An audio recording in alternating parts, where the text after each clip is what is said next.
Recently, I've been asking myself the question, what will be the best sword to reach round 100 or high round with? So I did reach round 100 with every sword in Citadelle des Morts, and today I'm going to show you which one is the best. I didn't want to simply reach round 100 by only swinging my sword, because technically, you know, I could have used every one of them, and I would have been able to swing every time to get my kills. It would have taken a longer time, right? But eventually I would have been able to reach that. But I wanted to make sure that I will use the sword power, so it will be different and it will be worth it. And I also tried to strategize around the sword power to get some consistent strategy in order to use the power the most efficient way. The goal also was not to speedrun or get there the fastest possible, so I did give myself a few rules.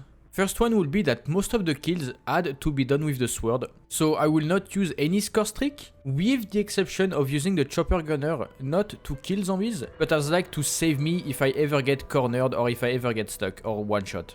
That's why I mainly used the chopper gunner as the activation to not kill any zombie around you. Same for like equipment, I went for decoys and molotovs. I restricted myself from using the Casimir as, for example, they would get a lot of kills. To add to that, I used the Picky Eater augment on Vultured, so the zombie will drop a bit more decoys, because some strategy sort of relied on decoy usage. I will suggest using the augment on Jug that makes you have more health, it's always useful, and the augment that gives you a longer slide on PhD is useful to have. But yeah, other than that, I don't think I relied that much into other perks or like other augment.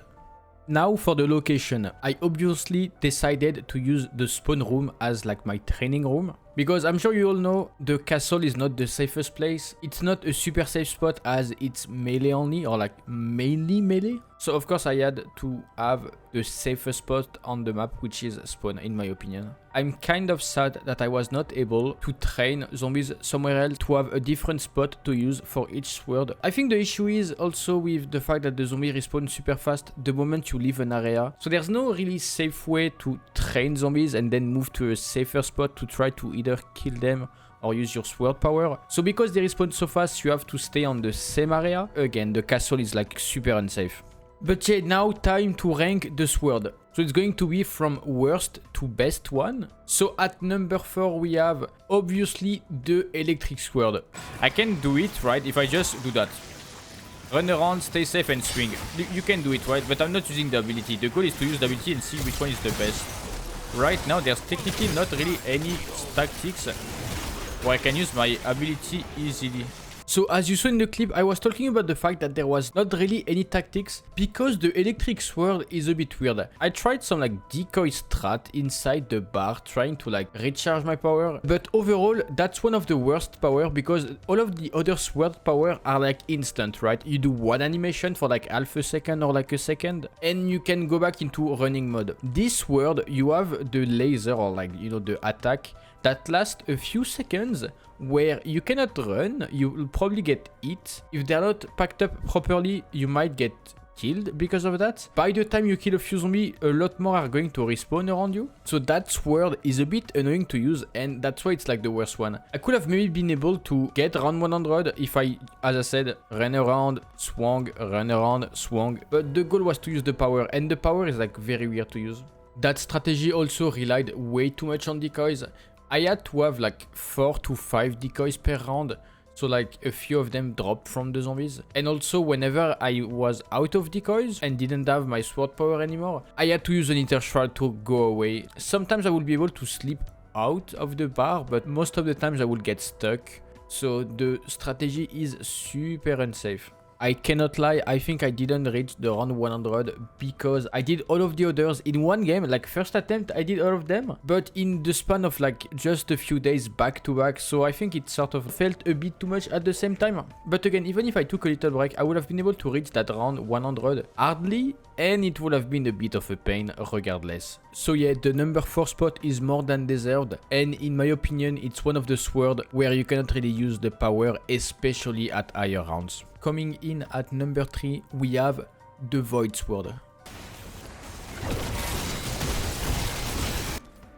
What the fuck is that? I did put the Void Sword in 3rd place because even though it's a very good power, it does not insta-kill the zombies. So like yes, it does act like a decoy or like something that will attract the zombie if they get too close, so they'll get drawn into the black hole. But if they stay too far, they'll still end up not dying. So you still have to pack up a big group of zombies. You can also TP with the black hole the sword creates, but it's not very useful for our strategy. So the strategy was pretty easy. If I didn't have my sword power ready at the start of the round or a decoy on the ground, I will train the zombies until I will get my sword power. Then I'll wait until I will have most of the zombies on me. Then I will obviously use my power. And if any zombie will drop a decoy, I would use that decoy or those decoys to try to get as much zombie kills as possible to recharge my sword.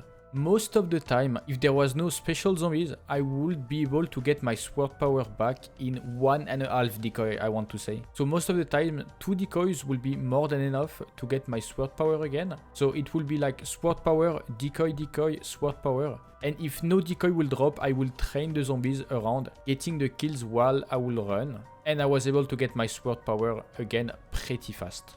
If you're going to use the Void Sword, especially at higher round, make sure you either look at the ground or you're in a safe spot to use your power, as you saw in the clip earlier, the aim assist will make you aim at some weird spot and sometimes it will make your power not work, so you might end up dying. Like I almost died multiple times because I do like to get close to the horde to try to kill as much of them as fast as possible with the black hole. So yeah, the aim assist is very dangerous, be careful of that. But yeah, for the second place, it's going to be the Fire Sword. Did you go out or something and you got a cold? Pardon? The strategy for the Fire Sword was sort of the same as the Void Sword, where I will use some decoys, but this time it was a bit different. The decoys were not there to mainly get kills, they were there to distract the zombies while I would focus the double ghast, but because it's way faster to recharge the Fire Sword power, having to get a ton of kills while the zombies are distracted by the decoy is not really necessary, so getting a few double cast and a few zombie kills will be able to recharge the Fire Sword, so then I will just pack up some zombies and use the power and rinse and repeat. Other than that, there's not that much more strategy with the Fire Sword. The Void Sword and the Electric one have a harder setup or like a harder strategy, as they rely way more on like timing and decoys. So yeah, the Fire Sword is way easier to use, you can spam the power a bit more. So yeah, that's why for me it's number 2, as you don't need to be hyper lucky with the drops or the equipment you want to use. You can pretty much go sword only until round 100. But yeah, you guessed it by now, the best sword will be the light sword. Understand? Du coup, No! No! No! No! I did say at the start of the video that I will try to use the sword power and it will be better rather than like running and swinging, but the light sword literally have the best passive effect when your power is full. For the other swords, it's like an ammo mod, right? So like the Fire Sword will ignite the zombie on fire, the Void Sword will have the Shadow Rift effect, the Electric Sword will have the Dead Wire effect, but the Light Sword regenerates your plates as long as the sword power is ready. This is legit the best power because you never have to worry about plates. Like when you go higher round, especially melee only, you'll get hit a ton. You lose your plate in half a second. I am not joking, you are losing your plate so fast that you have to always replate and always make sure you pick up the plates on the ground. But that sword makes it so you don't even have to worry about plating up or being out of plate. Like if you don't have any more plates, you die in 2 hits pretty much on higher rounds. So yeah, sure, you'll never use your power, you'll just run and swing, but at the same time, it's going to be the safest way. It will also be a bit longer rather than like using the power in like groups, but again, you cannot neglect the fact that you're basically super safe at all time. So yeah, if you want to go high round, especially solo, use the light sword. You'll see the moment you'll switch to a different sword, it will be way harder as you'll lose your plate instantly and you'll almost die in such a fast way. But yeah, hope you enjoyed my little video. It was very fun to do, right? As I did the light sword first and I was wondering if the other sword will be efficient or like useful for the higher rounds. So yeah, I'm still kinda sad that I didn't get the 100 with the electric sword, but I can't lie, fuck that sword. But yeah, no, hope you enjoyed the video and I'll see you guys in the next one. Bye bye.